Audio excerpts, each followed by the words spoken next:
old farm tradition. The confrontation happened at the parts counter on a Tuesday morning in March 1981. Gerald Mitchell, age 46, walked into Benson Implement in Tama County, Iowa, needing hydraulic seals for his 1962 Farmall 560. The tractor was 19 years old, showing wear, but still reliable. Behind the counter stood Rick Benson, age 38, who'd taken over his father's John Deere dealership in 1976. Rick saw Gerald, saw the parts list, and couldn't help himself. "Gerald, how long are you going to keep sinking money into that old Farmall? That tractor is ancient. You're throwing good money after bad."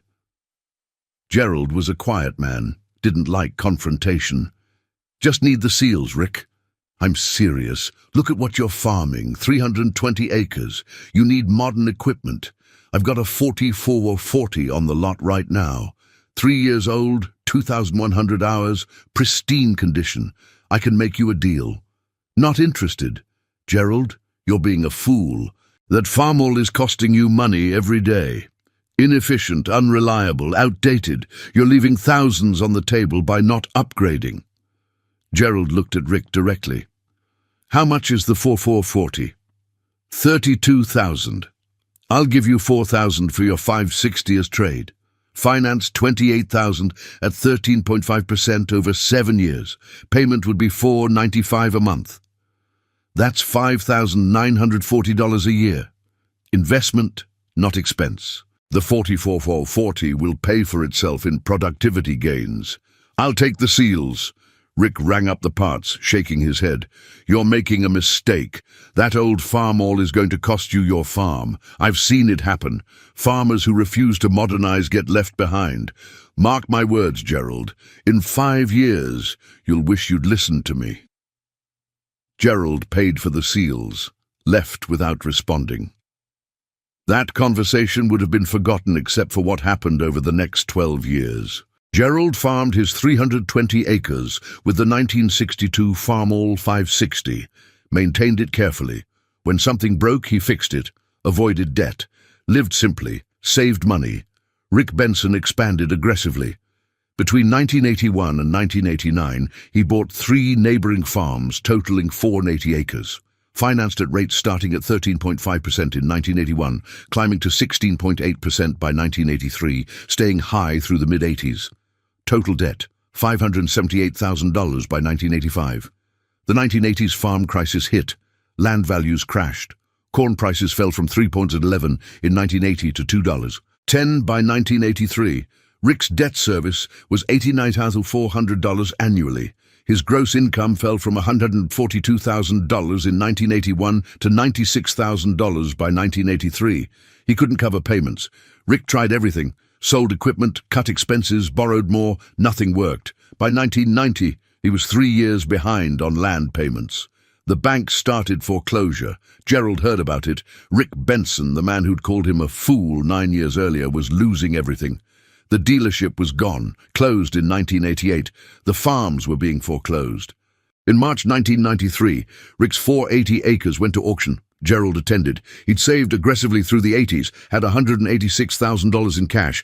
Land was selling for $950 per acre. Gerald bid $980 per acre, won the auction, bought all 480 acres for $470,400, paid $186,000 cash down, financed $284,400 at 7.2% over 15 years.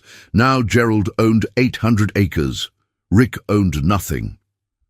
2 weeks after the auction, Gerald was at the co-op when Rick walked in. They'd avoided each other since the foreclosure. Now they were face to face. Rick looked at Gerald. "You bought my farm." "I bought the bank's farm. It wasn't yours anymore. 12 years ago, I told you that Farmall would cost you your farm. I was wrong. My expansion cost me my farm. Your caution saved yours. I'm sorry it happened this way, Rick. Are you? You got my land for half what I paid for it. I didn't make you borrow $578,000. Rick had no response. He left. They never spoke again. Gerald farmed until 2005, age 70, sold his 800 acres for $2,950 per acre, $2,360,000. The John Deere salesman who called him a fool lost everything. The farmer who kept the Farmall bought his farm and retired a millionaire. Sometimes the fool is the one giving advice. But the full story of those 12 years of how Rick Benson went from confident dealer calling farmers fools to losing everything requires more detail. Rick had inherited Benson Implement from his father in 1976. The dealership had been profitable since 1952, selling John Deere equipment to farmers across Tama County. Rick was ambitious, wanted to expand beyond just selling equipment, wanted to farm himself. In 1978, Rick bought his first farm, 160 acres for $180,000, financed at 11.2%. He was 35, confident, believed the boom would continue forever. His thinking: use dealership income to service farm debt, use farm profits to expand further. Classic leverage strategy that worked when prices were rising. In 1980, Rick bought another 160 acres for $216,000 at 13.8%. In 1982, against all logic as the crisis was starting, he bought 160 more acres for $178,000 at 15.9%. Distress sale from a failing farmer, Rick thought he was getting a bargain. By 1985, Rick owned 480 acres and owed $578,000. His combined interest rate averaged around 14.2%. Annual debt service, $89,400. At tools, 10 corn and 140 bushel average yields, he was grossing maybe $96,000 before operating costs. The math didn't work. Meanwhile, Gerald farmed his 320 acres with the 1962 Farmall 560 that Rick had mocked. Gerald's only debt was his original land payment. Bought the 320 acres in 1968 for $186,000, owed $43,000 by 1981. His payment was $940 per month, $11,280 per year. Manageable even at $2.10 corn. The years between that March 1981 confrontation and the March 1993 auction were brutal for Rick, peaceful for Gerald. 1981. Rick told multiple farmers they were fools for not upgrading equipment. Sold 18 tractors that year, made $78,000 in commissions. Felt like a genius. Gerald replaced the clutch on his Farmall, cost $127. Did it himself. 1982. Crisis fully underway. Rick's dealership sales dropped 70%. Only sold 6 tractors. Made $21,000 in commissions. His farm income also dropped. Started having trouble making land payments. Gerald paid off his land completely in August. Now owned 320 acres, free and clear. 1983. Rick laid off 2 mechanics at the dealership. Couldn't afford them. His farms were losing money, gross of $96,000 against debt service of $89,400, left almost nothing for operating costs. He was borrowing to plant. Gerald had his best year, grossed $68,000 from 320 acres, no debt service, netted $42,000. 1984. Rick missed his first land payment, 3 months behind. Bank sent warning letters. Dealership struggling, sold 3 tractors all year. Gerald bought a used 1977 International 1086 for $8,200 cash at an auction. Now had 2 tractors, both paid for. 1985. Rick was 6 months behind on multiple payments, dealership showing losses. His CPA told him he was heading for bankruptcy, suggested selling farms to discharge debt. Rick refused, believed he could weather the crisis. Gerald farmed 320 acres, saved $38,000 that year. 1986, Rick's father died, left him $45,000. Rick used it to catch up payments, bought 6 months of time, dealership still struggling. Gerald attended Rick's father's funeral, offered condolences. Rick barely acknowledged him. 1987, Rick started selling equipment from his farms to raise cash. Sold a combine for $28,000, used it for operating expenses. dealership down to just Rick and one part-time employee. Gerald had $94,000 saved, kept farming steady. 1988, Rick's dealership closed in November. Couldn't compete anymore. Sales had dropped to almost nothing. He still owed money to John Deere for inventory. His farming operation was his only income now, and it was losing money every year. Gerald passed $130,000 in savings. 1989, Rick was 12 months behind on land payments. Bank filed foreclosure paperwork. Rick hired a lawyer, tried to fight it. Delayed the inevitable by 2 years through legal tactics. Gerald quietly farmed, saved, waited. 1990, Rick's lawyer told him he was out of options. Foreclosure was proceeding. Rick started drinking heavily. Marriage fell apart. Wife left with their 2 kids. Gerald remained steady, saved $156,000 by year-end. 1991, Rick living alone in a rental house, working odd jobs, waiting for foreclosure auction, bitter about how things turned out, blamed the economy, the banks, the government, never blamed his own decisions. Gerald saved $174,000. 1992, Rick's court battle ended. Auction scheduled for March 1993. Rick had to watch his farms advertised in the newspaper. Gerald had $186,000 saved, started researching land values at auctions. March 1993, the auction. Rick attended, had to watch his life's work sell. Gerald bid $980 per acre, outbid 2 others, won all 480 acres, paid $186,000 cash down, his entire savings, financed the rest. Calculated risk. Rick left before auction ended, couldn't watch. That encounter 2 weeks later at the co-op was unavoidable in a small town. Rick saw Gerald, had to acknowledge what happened. "You bought my farm." "Bought the bank's farm." "Same thing." "Not legally. 12 years ago I told you that Farmall would cost you your farm." "I remember. I was wrong. I'm man enough to admit it. Your old equipment didn't cost you anything. My expansion cost me everything." Gerald didn't gloat, didn't rub it in, just nodded. "What are you doing now?" "Working at the Hy-Vee, stocking shelves. 42 years old, stocking shelves." "I'm sorry. Are you? You got 480 acres for half what it's worth." "I got it for what the market would bear. That's not my fault." "No, it's mine. I borrowed when I should have saved, expanded when I should have consolidated, told farmers like you that you were fools when I was the fool all along." They never spoke again. Rick moved to Cedar Rapids 6 months later, got a job at a warehouse, died in 2019 at age 76, never financially recovered, left his kids nothing. Gerald farmed his 800 acres until 2005, age 70. His 1962 Farmall 560 lasted until 1998, 36 years of service, before he finally replaced it, sold the 800 acres for $2,150 per acre, $2,160,000. After paying off his remaining $84,000 in debt and taxes, netted about $2 million. The John Deere salesman who called him a fool for keeping that Farmall ended up with nothing. The farmer who kept the Farmall bought the salesman's farm and retired rich. Sometimes staying still is smarter than moving forward. Sometimes the fool is the one giving the advice. The relationship between Gerald Mitchell and Rick Benson wasn't just about that one confrontation in March 1981.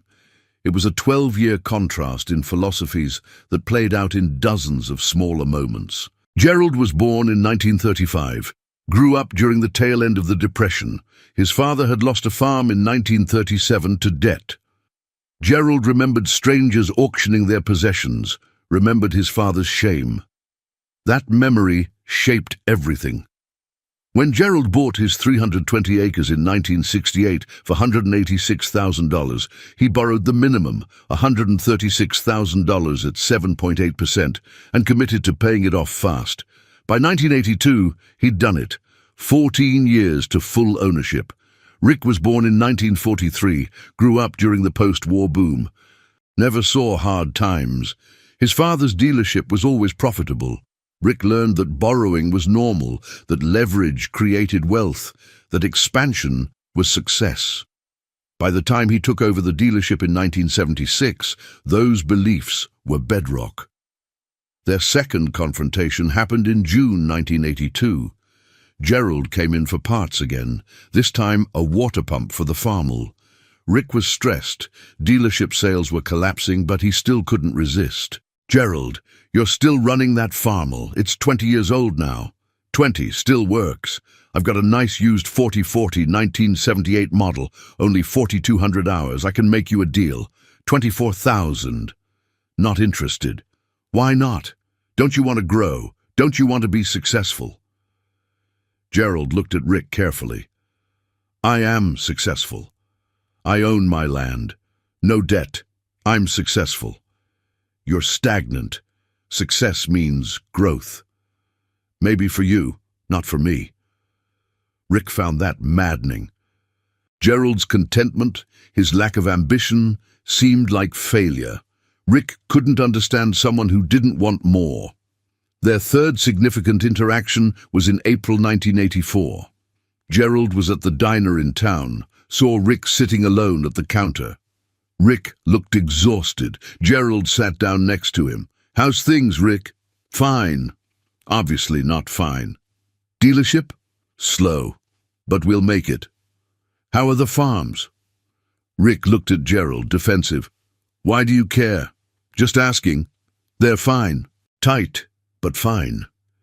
Gerald knew they weren't fine. Everyone in the county knew Rick was behind on payments. But Gerald didn't press, just nodded. "Let me know if you need anything." "I don't need anything from you." Gerald paid for his coffee, left. Rick sat there feeling angry at Gerald's pity, angry at his own situation. Their fourth interaction was at Rick's father's funeral in February 1986. Gerald attended, offered condolences. Rick's father had been a good man, had built the dealership from nothing. Rick appreciated Gerald showing up. "Thank you for coming.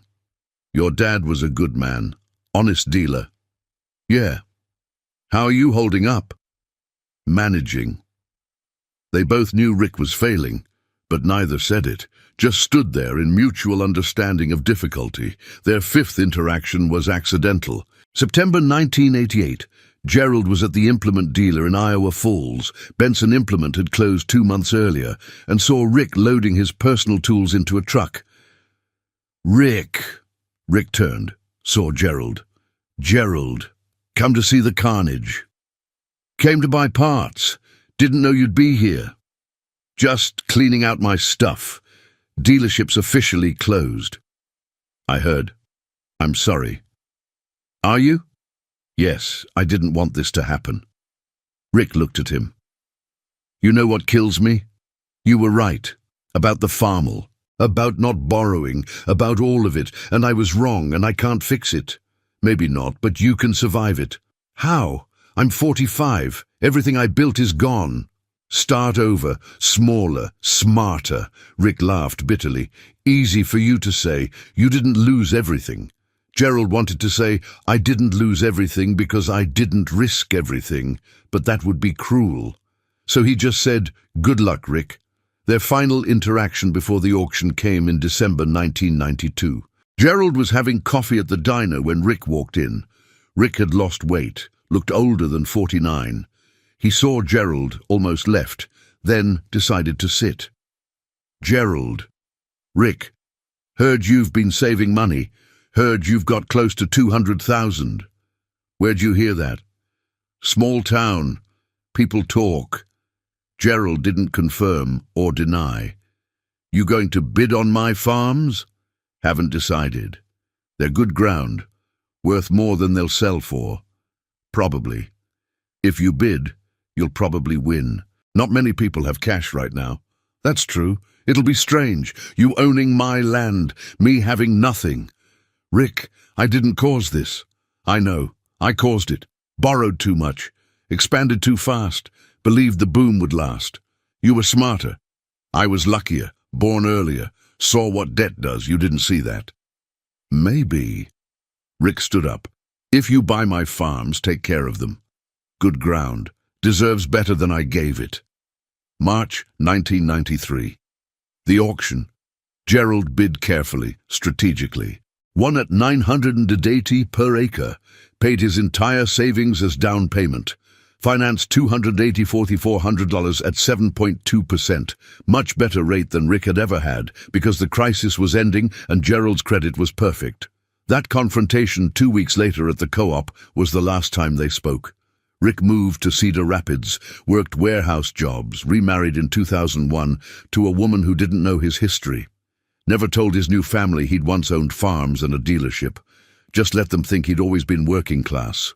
Rick died in 2019 at 76. Heart attack. His obituary mentioned he'd worked at Menard's distribution center for 18 years. Didn't mention the dealership or the farms or the failure.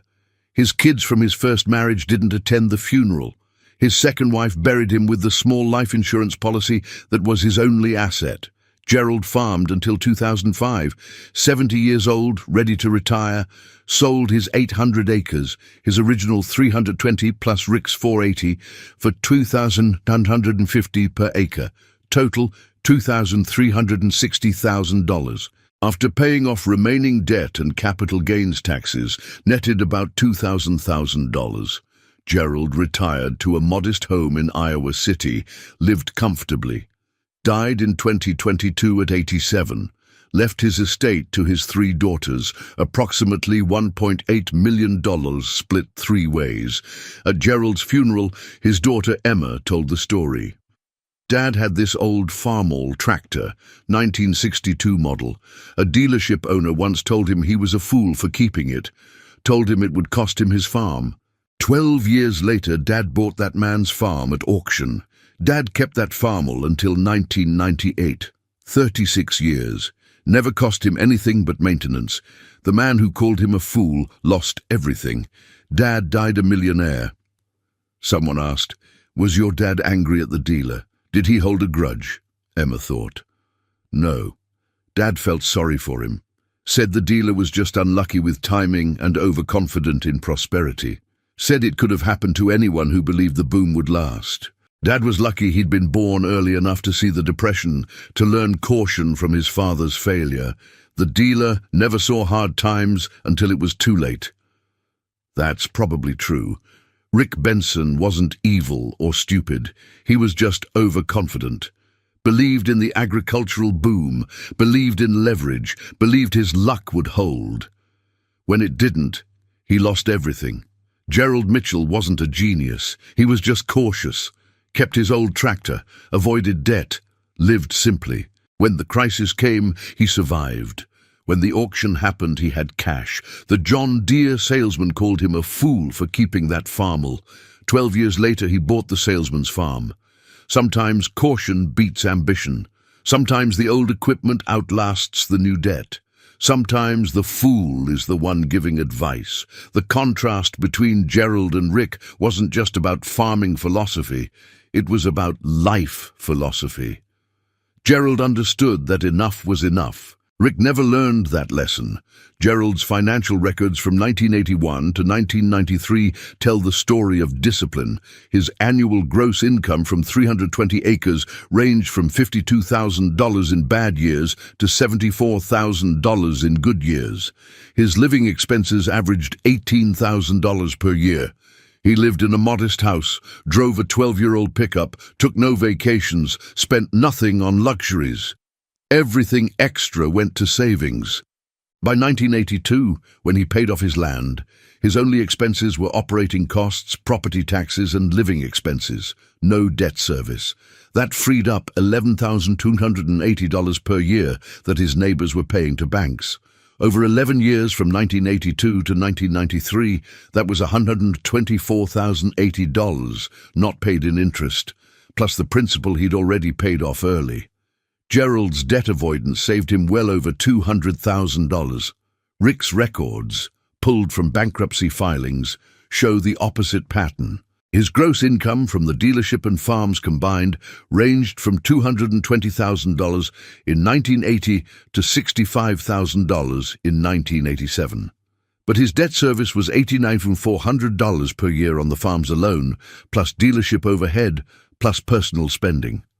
Rick lived in a large house, drove new vehicles, took his family on vacations. When times were good, he spent. When times were bad, he borrowed to maintain lifestyle. The tragedy was, Rick could have survived. If he'd sold the farms in 1983, he would have lost money, but avoided complete ruin. Land was still worth $1,100 per acre in 1983. His 480 acres, worth $480,528,000, could have paid off most of his $578,000 debt. He'd have taken a loss, but kept the dealership, kept his house, restarted. But Rick believed the crisis would end quickly, believed land values would recover, believed he could outlast the bad times. That belief, that conviction that things would get better, cost him everything. Gerald never believed in better times. He assumed the worst, planned for it, survived because he was ready for things to stay bad forever. The auction in March 1993 was well attended. Maybe 60 people, some legitimate bidders, some just watching. Rick stood in the back, watching his life's work get sold. The auctioneer described the farms. 480 acres total, good soil, tile drained, excellent productivity. Being sold as one parcel or 3 separate parcels at buyer's option. Gerald had decided to bid on all 480 as one parcel. Easier to manage, better price per acre that way.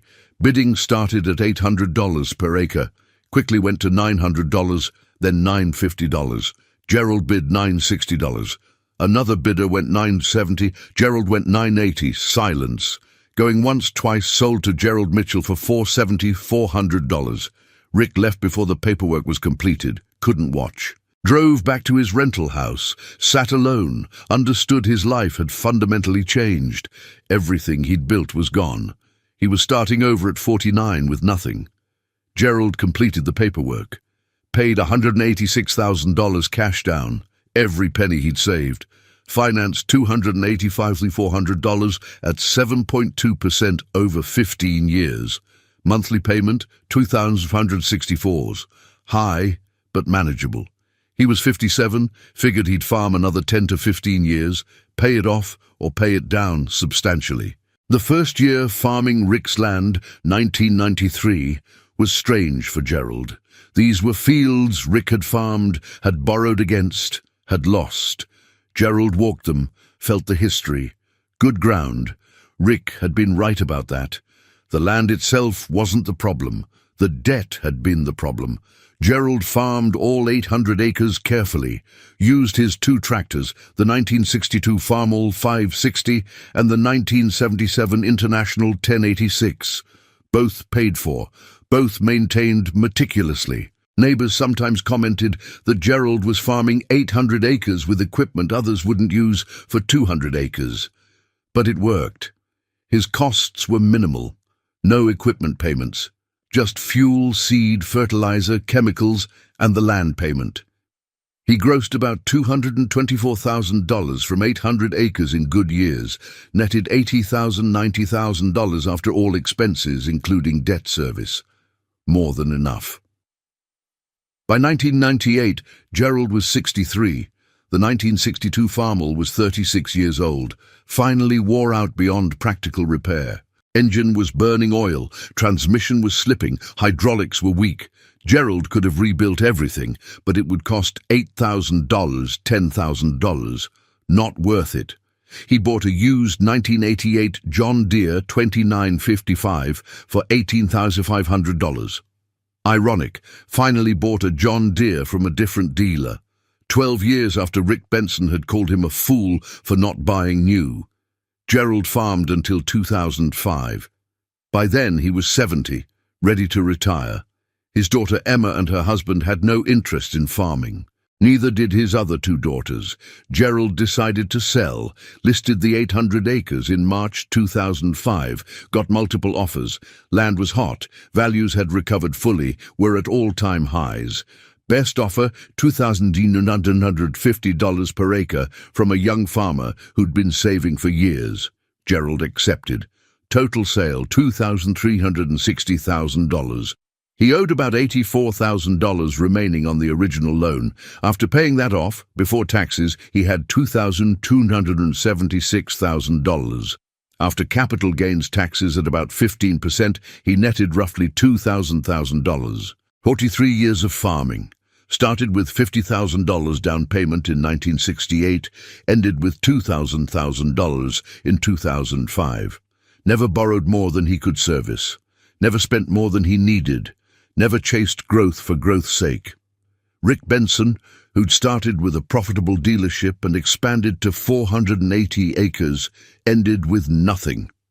The man who called Gerald a fool for keeping an old Farmall lost everything to debt, while the man with the old Farmall bought his farm and retired a millionaire. At Gerald's funeral in 2022, over 200 people attended. He'd been respected in the community, known for his quiet wisdom. The pastor told the story of Rick and Gerald, the dealer and the farmer, the confrontation in 1981, the auction in 1993, the different outcomes. Gerald Mitchell understood something many people never learn, that peace of mind is more valuable than growth, that enough is enough, that old equipment maintained carefully beats new equipment bought on credit. Rick Benson learned these lessons too late. Gerald learned them from his father's failure in the Depression and never forgot. Someone asked Emma after the funeral, "Did your dad ever regret not expanding, not growing more?" Emma smiled. "I asked him that once, when I was in college. Asked if he ever wished he'd been more ambitious. You know what he said? I had everything I needed. 320 acres was enough to feed my family and save money. 800 acres was more than enough to retire rich. Why would I need more?" That was Dad. Enough was always enough. The Deere Salesman called him a fool for keeping that Farmall. 12 years later, he bought the salesman's farm. The old tractor outlasted the new debt. The quiet farmer outlasted the confident dealer. Sometimes the fool is the one who thinks they know everything. Sometimes wisdom looks like stubbornness until time proves who was right.